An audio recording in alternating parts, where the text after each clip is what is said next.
ayol kishini jilovlash uchun qo'rqitish vositasidan foydalanish kerak. Qo'rqitish vositasidan foydalanib keladi ko'pchilik. Lekin qo'rquv sizni ishtirokingizda qo'rquv bor. Siz ketganingizdan keyin u qo'rquvning o'rniga teskarisi bo'lishi mumkin. To'g'ri, mana xuddi kameraga o'xshab.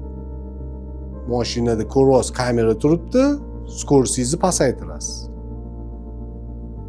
Lekin kameradan o'tganingizdan keyin yana skorosingizni baland qilasiz.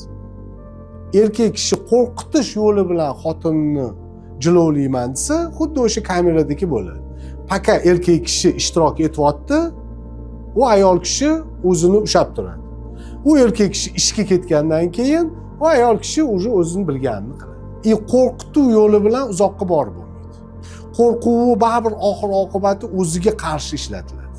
Sen meni ichki xohishlarimni qondir, men seni shunda baxtli qilaman degan bo'lish kerak. Ya'ni qachonki siz ayol kishini baxtli bo'lishiga sababchi bo'la olsangiz, u ayol kishi sizni ham baxtli qiladi.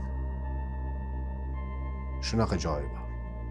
Agar u ayol kishini psixik ruhiyatida sog'lomlik bo'lsa.